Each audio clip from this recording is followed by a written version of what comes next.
सत्संग जी प्यार से कहना। धन्यकार जी। फिर दोबारा वार्ता करते हैं इन महात्माओं से। तो अभी काफ़ी देर से मैं इनसे बात कर रहा था तो पता चला कि ये मोमडन है और ज्ञान लिया, वही ज्ञान जो मोहम्मद साहब ने दिया, पैगंबर साहब ने दिया, वही ज्ञान निरंकारी मिशन का है। कुछ रोंगटे खड़े हुए बातें सुनकर इन महात्माओं की, तो मन हुआ कि मैं इनसे आपकी दोबारा वार्ता कराऊं। जी महाराज जी। नमस्कार जी। सारे बहन भाइयों ਨੂੰ मेरी तरफ से सलाम अलैकुम, सत श्री अकाल, ओम नमः शिवाय। साਰਿਆਂ ਨੂੰ मेरी जय। बस यही है कि जो आप पूछिए, सवाल पूछिए। नहीं, सवाल क्या, जो आप मेरे को बता रहे थे कि हाँ जी। कलमा।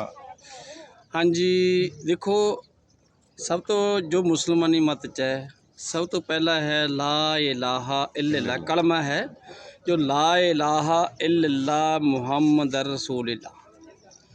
क्योंकि ला इलाहा दा मतलब है नहीं के महबूद अल्लाह के सिवा।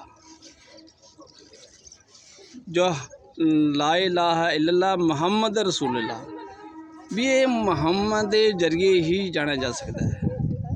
क्योंकि जे मुहम्मद ने ही आके इस पैगाम को फैलाया, मुहम्मद ने ही इस इंसानियत को जोड़िया है। क्योंकि इंसान है, हम सभी इंसान पैदा हुए हैं। या कोई मुसलमान घराने में पैदा हो गया, जहाँ हिंदू घराने में पैदा हो गया, जहाँ सिख में हो, जहाँ ईसाई में, किसी भी धर्म में पैदा हो गया, सब हम इंसान हैं। इंसान बन के रहना है संसार च। क्योंकि सानू सिखाई ये है, सतगुरु की सिखलाई ये है कि असी हम सब इंसान हैं। इंसान दा कर्म की है, पहले ही पातशाही श्री गुरु नानक महाराज ने भी यही पैगाम दिता है कि ऐ बंदिया तू बंदा बन जा। जे असी बंदियां वाले कर्म नहीं करे, इंसान वाले असी कर्म नहीं कर रहे, ਤਾਂ करके सानू गुरुआं पीरां नूं सानू कहना पिया कि ऐ इंसान तू इंसान बन जा। इंसान बनने की खातर क्योंकि सानू पशु पंछी भी अपने बच्चे पैदा करते हैं, हम भी बच्चे होंदे है, परिवार असी भी पालते हैं। पर की हुंदा है, सानू जिहड़ी समझ है इंसानी रूप च ही समझ दी हुई है। क्योंकि इंसान इंसानी रूप इंसानी जामे विच ही इस अल्लाह ताला नूं, इस अकाल पुरख नूं, इस वाहिगुरू नूं, इस राम नूं, इस ईश्वर नूं जान सकता है। जान कित्थे सकता है? इस सतगुरु के द्वारा, सतगुरु के द्वारा जान सकता है। क्योंकि अल्लाह ताला बहुत बड़ा है। अल्लाहू अकबर, अल्लाह बहुत बड़ा है। अल्लाहू अकबर, अल्लाहू अकबर, अल्लाहू अकबर। क्योंकि अल्लाह बहुत बेअंत है, बेअंत। क्योंकि इहदा जिक्र इहदी कोई हद सीमा नहीं है, ये बेअंत है। इस बेअंते नूं इस हज़रत मुहम्मद सल्लल्लाहु अलैहि वसल्लम ने यह पैगाम फैलाया। फिर श्री गुरु नानक महाराज आए, ईसा मसीह आए। अब मौके दे सतगुरु माता सुदीक्षा सविंदर हरदेव जी है महाराज, उन्होंने वो आप पैगाम दे रहे हैं, घर घर विच यही पैगाम दे रहे हैं कि इस निरंकार प्रभु नूं, इस अल्लाह नूं जान के बंदगी करो।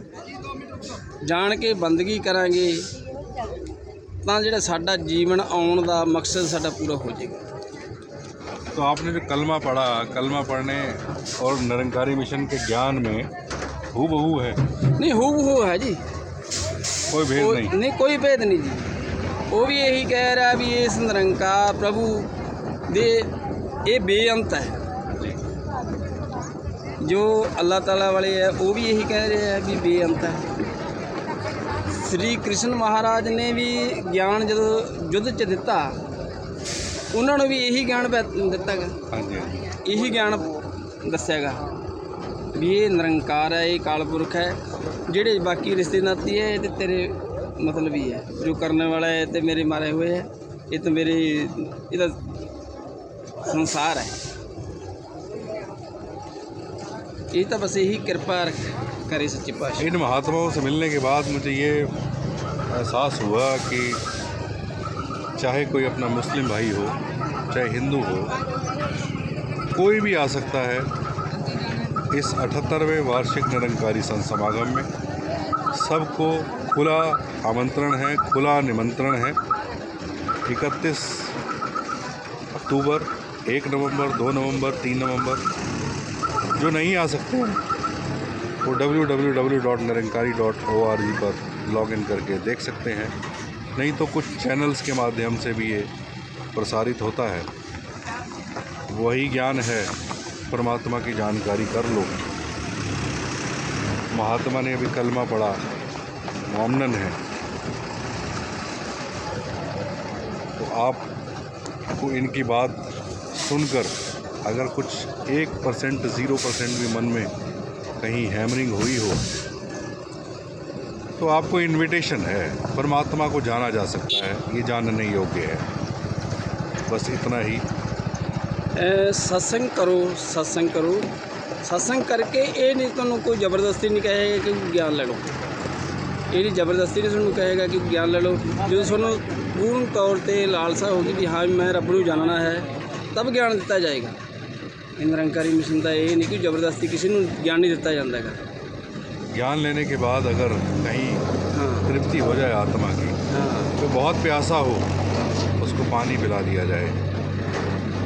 सच में उसकी प्यास बुझ जाए तो मानना, सच में अगर आपकी आत्मा की प्यास बुझ जाए तो मान लेना, नहीं तो कोई बात नहीं। संसार चल रहा है, चलता रहेगा। लेकिन फिर भी आपको एक बार दोबारा से निमंत्रण है, आमंत्रण है इस निरंकारी संत समागम में, जिसमें ब्रह्म ज्ञान कक्ष लगाए जाएंगे। कोई भी आकर ब्रह्म ज्ञान को प्राप्त कर सकता है।